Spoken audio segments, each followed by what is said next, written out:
Bienvenue au service français de Freedom Center International. Le message que j'ai à partager avec vous aujourd'hui, c'est « Tu es plus puissante que l'ennemi ». Tu es plus puissante que l'ennemi. Je ne sais pas combien d'entre nous on sache l'aptitude ou la capacité de leur téléphone. Il y a beaucoup, à chaque fois, il y en a beaucoup qui cherchent à avoir le dernier téléphone qu'on dit, il y a le dernier iPhone qui est là, tout le monde cherche à l'avoir, ou il y a le nouveau Samsung qui est là, tout le monde cherche à l'avoir, ou il y a le nouveau, je ne sais pas moi, quel téléphone, tout le monde cherche à avoir la dernière, le dernier modèle qui est sur le marché. Tout le monde veut le téléphone le plus récent, un téléphone beaucoup plus puissant, un téléphone qui peut faire A, B, C, mais à la fin, ils n'utilisent le téléphone que pour passer des coups de fil, ou pour envoyer des messages, ou pour prendre des photos, et pour aller sur les réseaux sociaux et tout ça. Et donc, beaucoup d'entre nous cherchent à avoir des téléphones. Les téléphones sont beaucoup plus puissants, mais beaucoup ne savent pas toutes les aptitudes du téléphone qu'ils désirent. Je donne un exemple. Je me rappelle, quand je ne sais plus où je lisais ça, mais dans le temps, le taux de mortalité sur les autoroutes était beaucoup plus élevé. Pourquoi? Pas parce que les accidents étaient là où les accidents étaient les plus violents et tout, mais parce que quand les gens avaient les accidents, ils n'avaient pas le réseau dans les endroits où ils étaient pour pouvoir appeler les secours, pour qu'on leur vienne en aide, pour pouvoir les envoyer à l'hôpital ou les pompiers ou ambulances ou ce dont ils avaient besoin. Et donc, quand les accidents se passaient sur les autoroutes, les gens mouraient, il y avait beaucoup le taux de mortalité parce que si tu as fait un accident où tu n'es pas à côté des téléphones qui sont sur les autoroutes où il y a les SOS là, c'est difficile pour toi de pouvoir avoir accès aux aides. C'est difficile pour toi de pouvoir faire appel à ces aides-là. Et donc, beaucoup de gens mouraient sur les autoroutes, pas parce que l'accident était fatal, mais parce qu'ils ont passé tellement de temps là à pouvoir attendre ou espérer que quelqu'un vienne les retrouver, qu'ils sont morts sans avoir d'aide. Et donc, la plupart des téléphones, en tout cas, je sais qu'il y a un téléphone, je ne dirai pas le nom du téléphone, mais il y a un téléphone qui est sur le marché ce téléphone-là te permet, d'abord, il détecte quand tu as un accident, il détecte que tu as eu un accident avec le bruit, en tout cas, il arrive à détecter que tu as eu un accident et maintenant il te propose d'appeler les secours. Il te propose d'appeler les secours, tu n'as même pas besoin d'avoir le réseau pour pouvoir appeler les secours, ce téléphone-là te permet de le faire. Mais si tu as ce téléphone-là dans la main, et que tu ne sais pas que ce téléphone a cette capacité, quand tu regardes et que tu n'as pas le réseau, tu te dirais que je ne peux pas faire appel parce que je n'ai pas le réseau, je ne peux pas appeler d'aide. Alors que ce téléphone-là te permet de pouvoir avoir ces aptitudes-là, de pouvoir appeler les secours pour toi sans avoir besoin d'un réseau. Et comme ça, ils arrivent à te localiser. Avec qu'on appelle ça, dans tes coordonnées, ils arrivent à te localiser. Et donc, quand tu peux avoir ça dans la main et ne pas t'en servir ou ne pas savoir que ça a la capacité de le faire et tu ne t'en sers pas et puis tu n'arrives pas à avoir les bénéfices de ce téléphone-là. Et de la même manière aussi, il y a l'ennemi, il sait que, avant même de parler de l'ennemi, c'est que le fait que tu n'arrives pas à à utiliser cette capacité-là ou à utiliser l'aptitude de ce téléphone ou à utiliser cette partie de ce téléphone-là, d'utiliser ton téléphone au potentiel absolu, le fait que tu n'arrives pas à l'utiliser ne veut pas dire que le téléphone n'est pas puissant. Ne veut pas dire que le téléphone est capable de faire A, B et C et c'est tout. Juste ce dont tu utilises ce téléphone pour utiliser ton téléphone, si c'est que ça que tu utilises ton téléphone pour faire, ben le téléphone n'est pas la seule. Ça ne veut pas dire que le téléphone est limité à la manière dont tu l'utilises. Le téléphone n'est pas limité à la manière dont tu l'utilises. Peut-être que tu l'utilises des capacités à cette capacité, mais le téléphone a cette capacité. Mais toi, tu n'utilises que cette capacité-là. Et donc, le téléphone ne veut pas, cela ne veut pas dire que le téléphone que tu as est limité. Cela ne veut pas dire que le téléphone que tu utilises n'a pas la capacité de faire ce que il est supposé faire. Et de la même manière aussi, le fait que le téléphone ait cette capacité, celui qui a créé ce téléphone, il connaît la capacité du téléphone, il sait ce que le téléphone a la possibilité de faire. La compétition, les compétiteurs de la compagnie de ce téléphone que tu as aussi connaissent exactement les capacités de ce téléphone. Ils savent exactement ce que ce téléphone a la capacité de faire. Ils savent ce que ce téléphone a la possibilité d'accomplir. Mais le fait que tu n'utilises pas toutes ces capacités, le fait que tu n'utilises pas de cette manière, ne veut pas dire que le téléphone a perdu ses capacités ou le téléphone n'a pas ses capacités. Cela ne veut pas dire que le téléphone aussi est limité. Ça ne veut pas dire que le téléphone est limité, mais tout simplement, tu n'as pas découvert ou tu n'as pas réalisé la puissance de ton téléphone.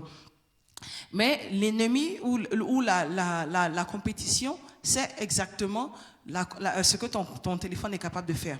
Et en général, quand tu regardes les deux compagnies, Samsung et iPhone, ils se copient. Ils se copient, chacun essaie de copier ce que l'autre fait. Et donc, ils sortent les nouveaux téléphones. Et à la fin, les téléphones ils ont tous les mêmes capacités quand on regarde. Mais c'est juste le nom de la marque. Et donc, de la même manière aussi, l'ennemi a la possibilité, il sait exactement le pouvoir que tu as. Il sait exactement le pouvoir qui t'a été donné. Mais le fait que tu n'utilises pas le pouvoir ne veut pas dire que ce pouvoir ne t'a pas été donné. Le fait que tu n'utilises pas ce pouvoir qui t'a été donné ne veut pas dire que tu n'as pas la possibilité ou tu n'es pas capable ou tu n'as pas ce pouvoir-là. L'ennemi, il sait exactement ce pouvoir que tu as.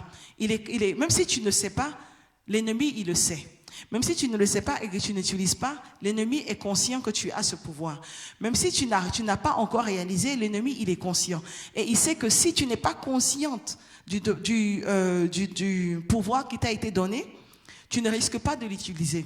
Et si son devoir maintenant ou son travail, c'est de s'assurer que tu ne te rendes pas compte ou que tu minimises le pouvoir qui t'a été donné, que tu n'utilises pas le pouvoir qui t'a été donné, que tu le minimises au point où tu ne deviendras pas un problème pour lui parce que l'Éternel Dieu, il nous a donné le pouvoir de marcher sur les serpents et sur les scorpions.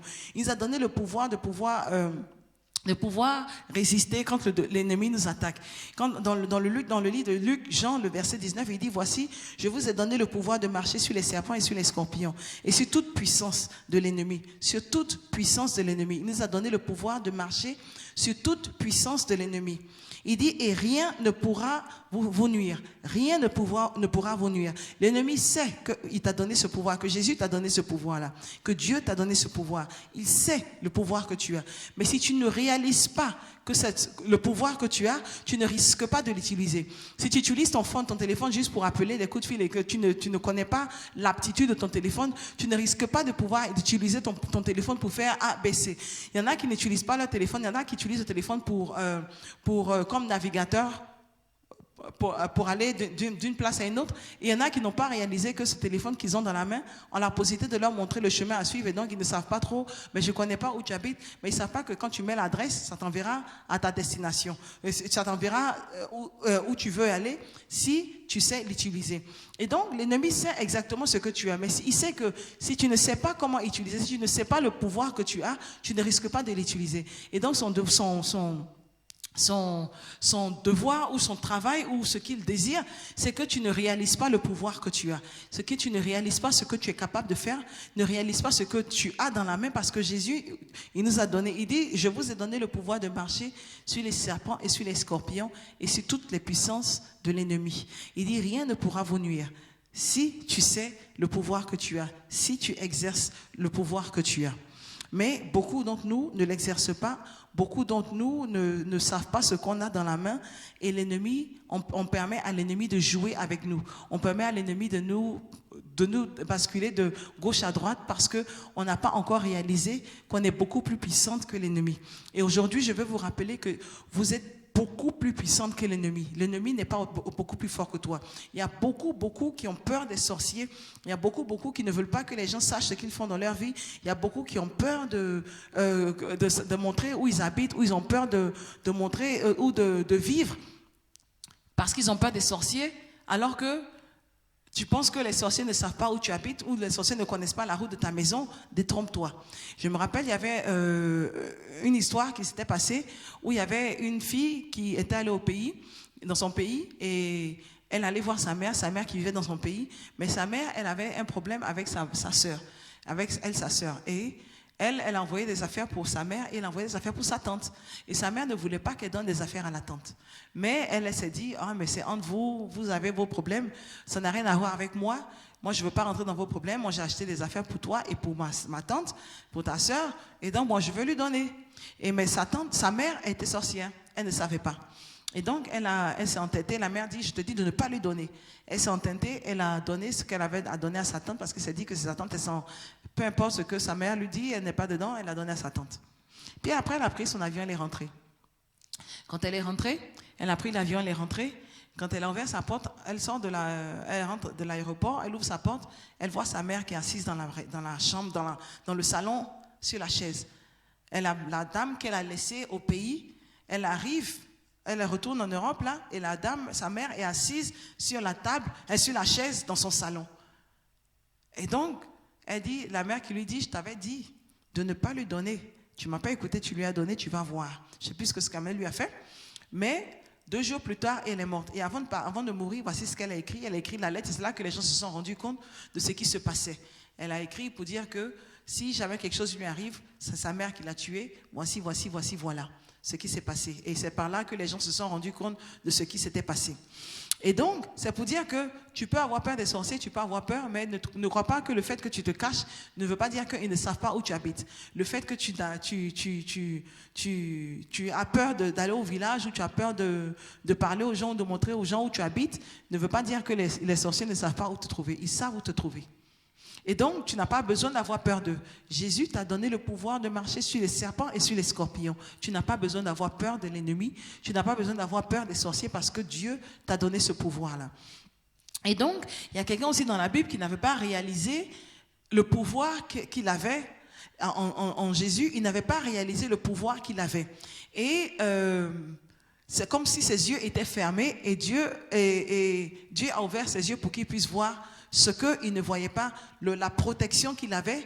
Il lui a ouvert les yeux pour qu'il puisse voir, voici ce que tu ne vois pas. Le fait que tu ne vois pas ne veut pas dire que ça n'existe pas. Et donc, le message que je veux partager avec vous, je l'ai tiré du livre de 2 Rois, le chapitre 6, les versets 8 au verset 22. C'est une longue lecture, je lis.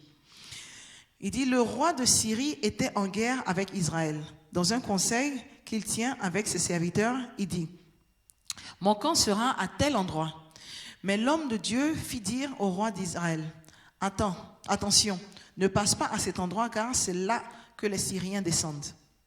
Le roi d'Israël envoya des hommes se tenir en observation à l'endroit qui lui avait été mentionné et signaler l'homme de Dieu.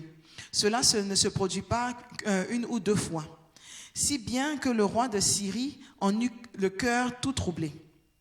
Il appela ses serviteurs et leur dit, allez-vous enfin me dire, lequel de vous est partisan du roi d'Israël? L'un de ses serviteurs répondit, personne, mon seigneur le roi. C'est Élisée, le prophète qui est en Israël, qui rapporte au roi d'Israël les paroles que tu prononces dans ta chambre à coucher. Je me suis posé la question de savoir comment est-ce que l'ennemi, celui qui est de l'autre côté là-bas, sait que c'est le prophète Élisée qui donne l'information. Comment est-ce que lui, il est de l'autre côté? Comment il fait pour savoir ce qui se passe de ce côté? Comment il sait que c'est Élisée? Mais donc, il lui a dit qu'il n'y a personne qui te donne, qui est contre toi, mais c'est le prophète Élisée qui donne l'information. Même que ce que tu chuchotes dans ta chambre à coucher, il est capable de révéler cette information.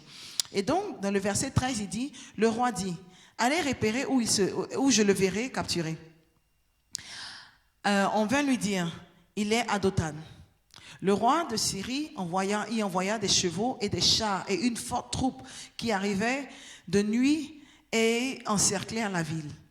Le serviteur de l'homme de Dieu se leva de bon matin pour sortir de la ville et vit qu'une troupe la cernait, avec des chevaux et des chars. Et il dit à l'homme de Dieu, « Ah, mon Seigneur, comment ferons-nous » Il répondit, « N'aie pas peur, car ceux qui sont avec nous sont plus nombreux que ceux qui sont avec eux. » Et puis Élisée pria, « Éternel, ouvre ses yeux pour qu'il voie. » L'Éternel ouvrit ses yeux du serviteur et il vit la montagne pleine de chevaux et de chars de feu qui entouraient autour d'Élisée.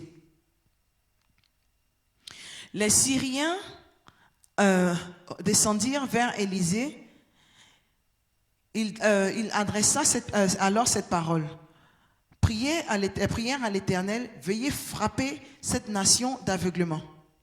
Et l'Éternel les frappa d'aveuglement, conformément à la parole d'Élisée. Élisée leur dit, ce n'est pas le bon chemin et ce n'est pas la bonne ville. Suivez-moi, je vous conduirai vers l'homme que vous cherchez. Il le conduisit à Samarie. Lorsqu'il fut entré dans la Samarie, Élisée dit, Éternel, ouvre les yeux de ces hommes pour qu'ils voient. L'Éternel ouvrit leurs yeux et ils virent qu'ils étaient en plein milieu de Samarie. À leur vue, le roi d'Israël dit à Élisée, « Faut-il que je les tue, mon père ?» Élisée répondit, « Tu ne tueras pas. Est-ce que tu mets à mort ceux que tu as fait prisonniers grâce à ton épée et à ton arc? Donne-leur du pain et de l'eau afin qu'ils mangent et boivent et qu'ils repartent ensuite vers leur Seigneur. » Et donc, c'est l'histoire d'Élisée qui dérangeait vraiment le roi d'Israël, les Syriens. Il dérangeait le roi des Syriens tellement au point où, parce qu'à chaque fois que les Syriens avaient un plan, ils parlaient de leur plan d'attaque, on va se mettre là pour tendre une embuscade aux Israéliens. À chaque fois qu'ils se positionnaient, avant Israël hâte en marche, le prophète Élisée va dire au roi, n'allez pas à tel endroit parce que les Syriens vous attendent, ils vous ont tendu un piège, ils vous attendent là, et donc ne passez pas par là. Et à chaque fois, le roi envoyait quelqu'un pour aller voir si les Syriens étaient vraiment là, et ils étaient là. Et il ne passait pas par là avec son armée. Et donc, la Bible nous dit que ça ne s'est pas passé une ou deux fois, ça s'est passé à plusieurs reprises, au point où le roi des Syriens était confus, il était convaincu qu'il y avait quelqu'un dans son armée qui travaillait avec les Israéliens, qui donnait l'information aux Israéliens, parce que ce n'était pas possible que à chaque fois, ils aient cette information et ils ne passent pas par là. Quand on sait que c'est par là qu'ils vont passer, au moment où on les attend, ils ne passent pas par là. Il doit avoir quelque chose. Ce n'est pas normal. Et donc, il était sûr qu'il y avait quelqu'un qui travaillait contre lui. Mais, donc, il a demandé à ses hommes, et puis ces hommes qui lui ont dit non, ce n'est pas nous. Que même, il y a un prophète qui est en Israël, là, il s'appelle Élisée, que ce prophète Élisée, là, il est capable de te dire, ce que tu chuchotes dans ta chambre, là, il répète ça au roi déjà. Il n'a pas besoin d'être là pour entendre ce que tu chuchotes dans ta chambre. Et dans tout ce qu'on discute ici, là, toutes nos discussions, il rapporte ça au roi d'Israël. Et c'est pour ça qu'à chaque fois qu'on leur tend des pièges, ça ne marche pas. Et donc, le roi, il s'est dit, bon, ben, puisque c'est lui qui nous dérange, puisque c'est lui qui nous protège, ben on va enlever ce prophète Élisée là, comme ça. Quand on enlève ce prophète Élisée, maintenant Israël est exposé.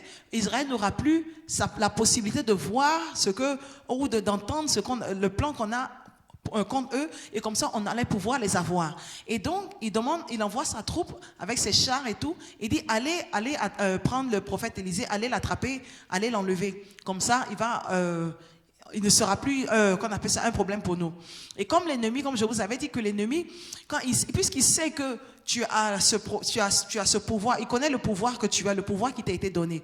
Mais puisqu'il ne veut pas que tu utilises, et il ne peut pas t'enlever le pouvoir, mais ce qu'il peut faire, c'est qu'il peut t'aveugler ou il peut t'embobiner ou t'endormir au point où tu ne vas pas utiliser, où tu ne te rendras pas compte. Il enlève ton entendement ou ton intelligence ou tes idées ou ta conscience sur ce que tu as. Comme ça, quand il t'a enlevé ça, maintenant tu es exposé, et puis maintenant il peut faire ce qu'il veut de toi, il peut jouer comme il veut de toi, parce qu'il sait que le pouvoir que tu as, tu ne sais pas que tu l'as. Et donc, quand tu ne sais pas ce que tu n'as pas, tu ne peux pas utiliser. Et donc, puisque tu ne l'as pas, tu ne peux pas l'utiliser, il peut faire ce qu'il veut de toi. Et de la même manière, le roi aussi disait, allez enlever ce Élisée-là. Comme ça, quand il ne sera pas là, quand Élisée ne sera pas là, au moins, je vais pouvoir maintenant réussir mes plans contre eux parce qu'ils n'auront plus maintenant Élisée pour leur dire voici ce que je fais, voici le plan que j'ai. Et donc il leur a dit enlevez parce que c'est le pouvoir que eux ils ont là, non? Élisée là représente leur pouvoir, représente leur force. Ben je vais l'enlever comme ça je vais pouvoir les avoir. Et donc il envoie sa troupe, allez-y. Allez-y, allez enlever ce Élisée-là comme ça, je vais pouvoir avoir ma troupe, je vais pouvoir avoir mon gain de cause. Et donc quand sa troupe vient, ils encerclent la ville. La nuit, ils sont arrivés la nuit comme ça, parce qu'avant, les gens ne voyageaient pas la nuit, ils voyageaient dans la journée, quand il faisait jour. La nuit, ils trouvaient un endroit où se coucher, et puis ils bougeaient quand c'était jour. Et donc, ils s'assurent de venir la nuit, comme ça, il est sûr que Élisée qui est dans ce coin-là ne va pas bouger. C'est-à-dire qu'on sait qu'il est dans la ville, et il ne va pas bouger. C'est-à-dire que si on vient la nuit, avant le lever du jour, quand le jour se lève, on sait que Élisée est toujours dans la ville. On a observé, on sait qu'il est toujours dans la ville, il n'a pas bougé, et donc, on va pouvoir l'attraper. Et donc, il décide d'envoyer sa troupe. Ils arrivent là-bas au milieu de la nuit. Mais quand ils ont entouré la ville au milieu de la nuit, le verset nous dit que, le verset 15 qui nous dit, le serviteur de l'homme de Dieu se leva le matin, et puis il a vu que la ville était cernée par des troupes, des chevaux, des chars. Il n'a pas envoyé juste, il a dit des troupes, des chevaux, des chars. C'était encerclé. C'est-à-dire que voilà, aujourd'hui, on est dans les problèmes. Aujourd'hui, là, les Syriens là, sont venus encercler notre ville où on se trouve là où l'endroit où on est. Il est venu nous encercler. Et aujourd'hui, on sait qu'on est dans les problèmes. Et donc, le serviteur qui dit à son maître, il dit au prophète Élisée, à l'homme de Dieu, il dit, qu'est-ce qu'on va faire? Comment est-ce qu'on va s'en sortir? Ce qu'il n'avait pas réalisé, c'est que Dieu, il protège toujours ses enfants. Dieu protège toujours les siens. Il n'avait pas encore réalisé ça. Je me rappelle qu'il y avait quelque chose qui s'était passé il y a beaucoup d'années de cela. C'était à Elephant and Castle, en Angleterre, à Londres. C'était une femme qui s'était fait agresser dans les passages souterrains à Elephant and Castle. Maintenant, ils ont fermé ces passages-là. Mais dans le temps, quand c'était encore là, dans les passages, là, la nuit, elle s'est fait attaquer, elle s'est fait agresser, et son agresseur l'avait violée. Et donc, quand ils ont regardé les caméras, ils ont vu que voilà, il y avait quelqu'un d'autre qui était passé avant ça, une fille qui était passée avant ça, et le monsieur ne l'a pas agressé. Il ne l'a pas touché, mais il a touché l'autre. Et ils ont envoyé pour témoigner que oui, effectivement, ce gars-là était là, je l'ai vu dans le couloir, et parce qu'ils ont arrêté le monsieur qui avait fait ça. Et au procès, ils lui ont demandé, elle a témoigné pour dire que oui, il était là et tout ça qu'elle avait vu. Mais à la fin, elle s'est posé la question, elle a demandé au monsieur, est-ce qu'elle peut lui poser une question? Ils ont dit ok. Elle a dit, mais est-ce qu'il se rappelle d'elle? Il dit oui, il se rappelle d'elle. Elle dit, mais pourquoi est-ce qu'il ne l'a pas agressée, mais il a agressé la fille qui est passée quelques minutes après elle? Pourquoi est-ce que quand elle est passée, il ne l'a pas agressée, mais il a agressé la fille qui est passée après elle? Et puis le monsieur qui lui dit, l'agresseur qui lui dit, mais est-ce que tu étais seul? Tu n'étais pas seul, il y avait deux gros gaillards qui étaient avec toi, là je ne pouvais pas t'attaquer. Alors qu'elle, elle sait qu'elle était seule. Elle sait qu'elle marchait seule. Mais lui, ce que lui il voyait, Dieu lui a permis de voir les gaillards qui étaient là, les anges qui l'accompagnaient. Elle, ses yeux ne voyaient pas les anges qui l'accompagnaient, mais Dieu a permis que son agresseur voie les anges qui l'accompagnaient, comme ça il n'allait pas l'agresser et la laisser passer. Ça, c'est une histoire parmi tant d'autres. Il y a une autre qui est une femme en Côte d'Ivoire qui avait pris un taxi. Elle a pris son taxi, elle allait à l'église. Elle partait à l'église, ou je ne sais pas où elle partait, mais en tout cas, quand elle est montée dans le taxi, c'était un taxi où il y avait quelqu'un qui était dans le taxi, qui était caché, et quand elle s'est assise, ils l'ont agressé, et puis ils l'ont envoyé dans la forêt du Banco. Ils l'ont envoyé dans la forêt du Banco, et leur objectif, c'était de prendre ses seins pour aller faire un sacrifice humain, quelque chose comme ça. Et elle dit que quand elle est entrée dans la forêt, ils sont allés voir profond dans la forêt, il y avait leur patron qui était là, qui les attendait. Donc c'était là-bas qui devait couper les seins, la tuer, et puis couper ses seins, prendre ses seins pour aller délivrer, parce qu'il y avait quelqu'un qui avait demandé des seins d'une femme claire. Et elle a de gros seins et elle est claire. Et donc elle remplissait les conditions. Et donc quand elle est arrivée, elle est montée dans le taxi, ils l'ont agressée, ils l'ont envoyée à la forêt du Banco. Quand elle est arrivée dans la forêt du Banco, ben le patron regarde et dit, mais je vous ai dit d'envoyer une fille claire qui a des seins. Mais elle, non seulement elle n'a pas de seins, et puis regarde, c'est quelle lumière qui brille sur elle comme ça. Je ne comprends pas, c'est quoi qui brille sur elle. Ils ont commencé à avoir peur. Je vous avais dit d'envoyer quelqu'un, libérez-la, je ne veux pas la voir. Et donc ils l'ont chassée. Et c'est comme ça qu'elle a pu s'enfuir. Et elle a donné son témoignage à l'église. Elle dit quand elle se regarde, parce que quand elle envoyait, tout ce qu'elle faisait, elle priait. Elle priait, Seigneur, aide-moi. Elle priait. Dans le taxi, elle priait. Parce qu'elle savait qu'elle s'était fait agresser, elle savait que où on l'envoyait, ça n'allait pas être bien pour elle. Mais elle priait. Et quand elle priait, demandait à Dieu de l'aider, demandait à Dieu de lui venir en aide, de la secourir. Quand elle arrivait là-bas, ben Dieu aussi a permis que ce qu'eux, ils disaient qu'ils recherchaient, pendant qu'elle remplissait les conditions, quand eux, ils la regardaient, elle ne remplissait pas les conditions. Non seulement elle ne remplissait pas les conditions, mais elle était, comment on appelle ça? Elle était, il y avait une lumière qui l'enveloppait et ça faisait que ça les dérangeait, ils ont eu peur. Et donc, Dieu, il est dans le business d'aider ses enfants. Il est dans le business d'aider ses fidèles. Et donc, tu n'as pas besoin d'avoir peur de l'ennemi parce que Dieu te protège. Tu dois savoir que Dieu te protège, il a la main sur toi. Et donc, quand le serviteur d'Élisée, quand il a vu que la ville était encerclée, qu'il y avait la troupe qui avait encerclé la ville avec les chars et les chevaux et tout, il s'est dit, oh mon Dieu, qu'est-ce qu'on va faire? Il a demandé à l'homme de Dieu, qu'est-ce qu'on va faire? Qu'est-ce qu'on va pouvoir faire? Il a demandé à l'homme de Dieu. Mais l'homme de Dieu, il lui a dit, ceux qui sont avec nous sont plus nombreux que ceux qui sont avec eux.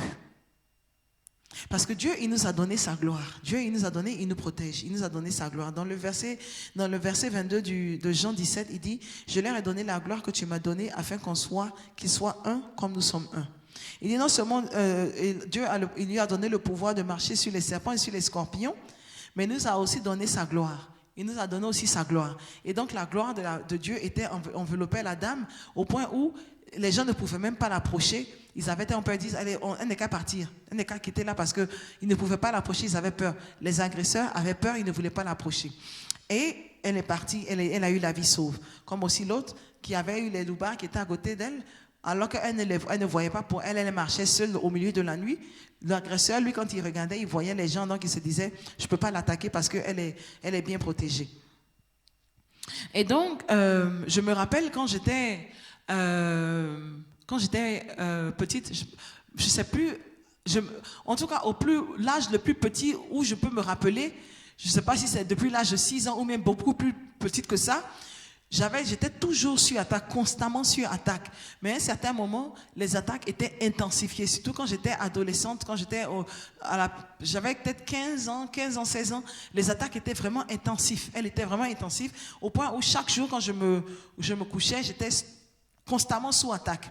Et je me rappelle, j'avais tout le temps des rêves, soit on me poursuit, on veut me tuer, soit ce sont les chiens qui me poursuivent, soit on me poursuit avec ma mère, on cherche en tout cas, toujours, je devais toujours courir, j'étais toujours en train de me débattre, toujours en train de courir, de fuir parce qu'on voulait me tuer, on voulait me faire du mal. Et dans mes rêves. Et je me rappelle, à chaque fois, je racontais les rêves à ma mère. Je disais à ma mère, voici, j'ai fait tel rêve aujourd'hui, je me suis battue, dans le rêve, j'ai fait tant. Et souvent, quand je me réveille, je suis épuisée parce que la nuit, je n'ai fait que me battre, j'ai fait que courir, j'ai fait que fuir, comme si j'avais actuellement physiquement couru ou j'avais physiquement battu.